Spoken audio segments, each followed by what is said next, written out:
Good morning and welcome to Morning Moments. Thank you for joining us today. Today, I have an award winning actor, producer, video game person. You may know him from video games. He's been on several TV programs through the years, far back as Soprano to Chosen, and movies, current movies such as Pursuit of Freedom. But more than that, we're glad to have him on Morning Moments. Stelio Savante, welcome to Morning Moments. Thank you, Andy. Thank you so much for having me. I appreciate it. It's good to speak with you. Well, let me ask you the big question. What do you do and why do you do it? I act and produce. Been doing it since the very, very early 90s. Um, I do it for reasons now that I'm more wise to understand and more privy to spiritually than I was early on. Early on, even though I had already given my life to the Lord in 1984 as a 14-year-old, I just gravitated uh, in university to something that I was naturally drawn to and loved, which was storytelling as a theater actor. Um, as the years went by, I realized that it was a calling because we have both spiritual gifts as well as gifts in the fleshly realm. But it wasn't a calling for the reasons that I thought. It was a calling that was confirmed by several people. And actually, one of my pastors from a former church had challenged us. He said, write down the reasons, the purposes for which you think you'd been created. And I already knew because it had been spoken into my life.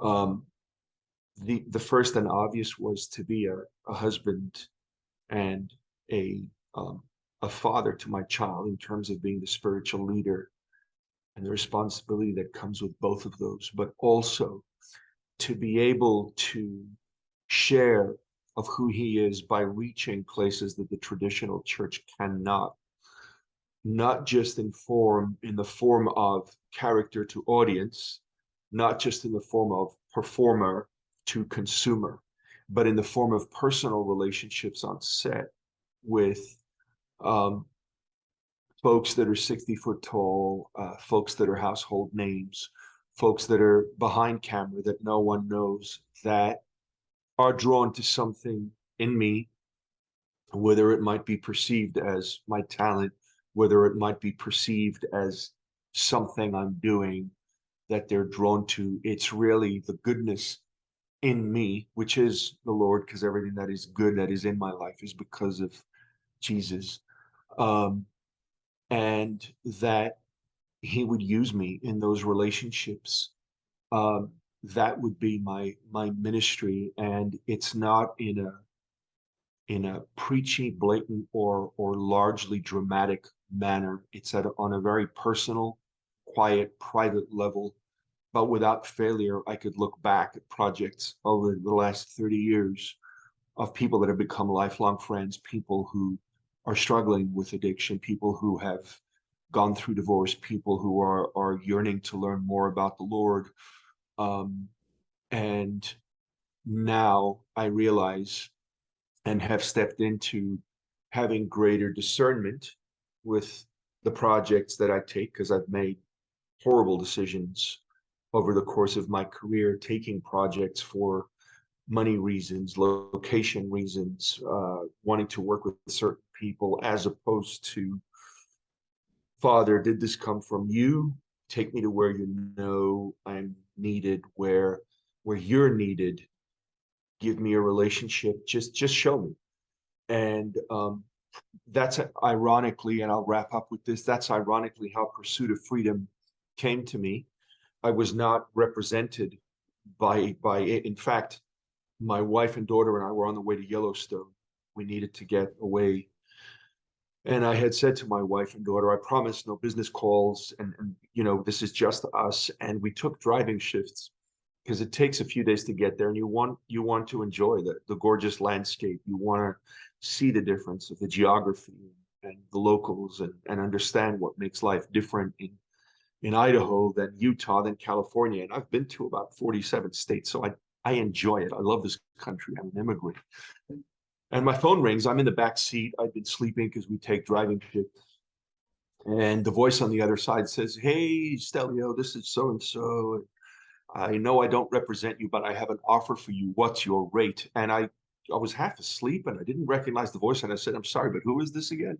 She said, "It's that lady, Jean. We had communicated once." And um, anyway, I was so impressed because when I read what I read, and of course, apologizing to my wife and daughter, I knew it was divine that God had wanted me to play that role. I understood the responsibility that came with playing a missionary in those circumstances. I had the physical skill and tools that God's given me that I could honor the part and the script and the director and the producers.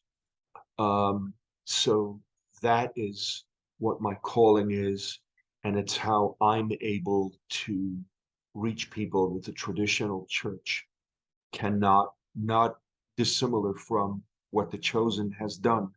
It has reached people in all corners of the world that the traditional church cannot. So it's an honor and a privilege and the highest calling. We may as well get to know the people we're going to be spending time with in heaven for eternity.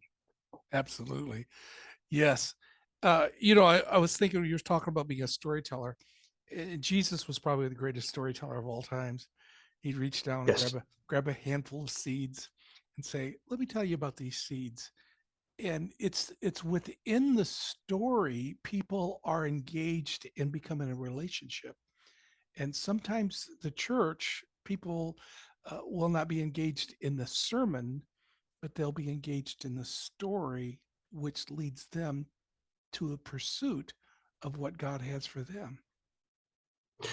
I would agree with that wholeheartedly. I think when you look at examples of the analogies the Lord gave us through parables, when the Pharisees were specifically trying to trip him up, um, it's ironic that the disciples had to see if the Lord had told the disciples the story of the 5 loaves and the 2 fishes, it would have been a story, right? And they would have been able to hopefully take something from that. However, the story of the 5 loaves and the 2 fishes actually did happen, and it happened in God's God's people's country, in their land. However, I think it's in the very next chapter of Matthew. There's a very similar situation with 7 loaves and 4 fishes, and the disciples panic. They forget what just happened. They forget that there was a miracle right before, and perhaps it's because they were in Decapolis now. They weren't among believers, they were among Gentiles, which a couple of them, like Peter, were a little bit prejudiced towards, and the Lord had to work on softening their hearts. But it's through stories, and now we have these.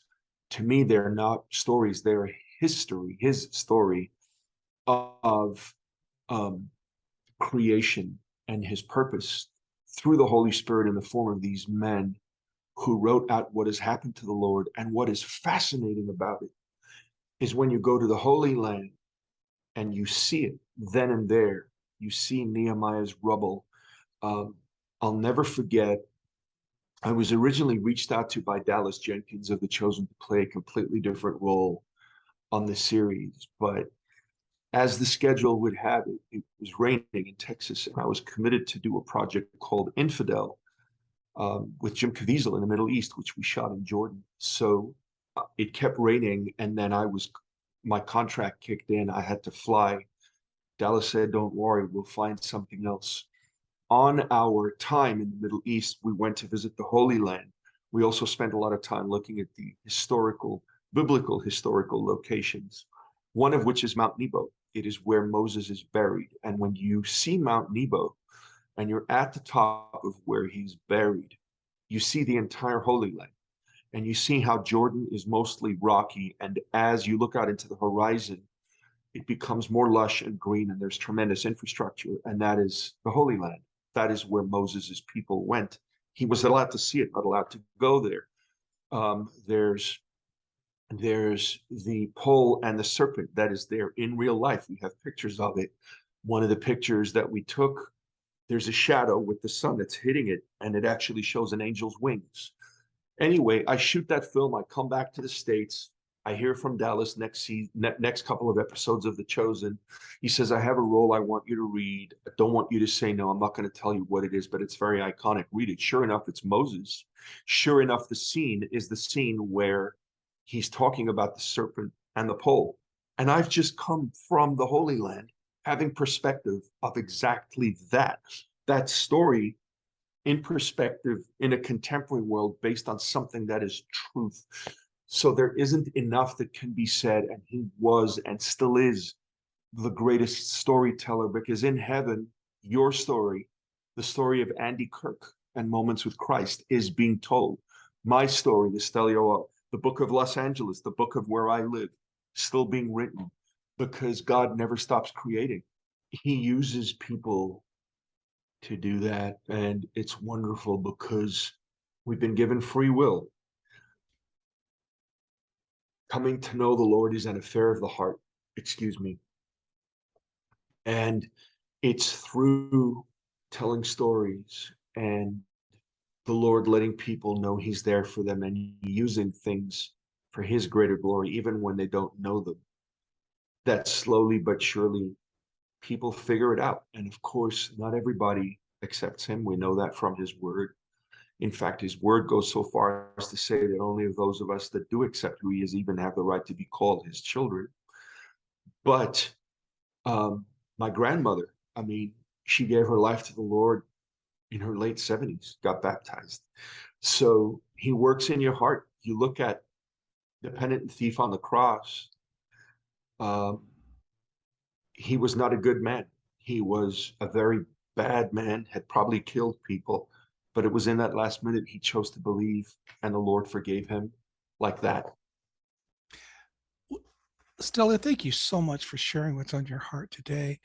And down below in the comment section, for those who've seen this on Facebook and YouTube, you'll see his IMDb, and you can look at all the films he's been in and all the things in post-production right now that hasn't even been released yet. So as you look through what he's done and what he's doing, I'd like for you to take some time right now, as soon as this interview is over, and spend some time praying for my wonderful guest today.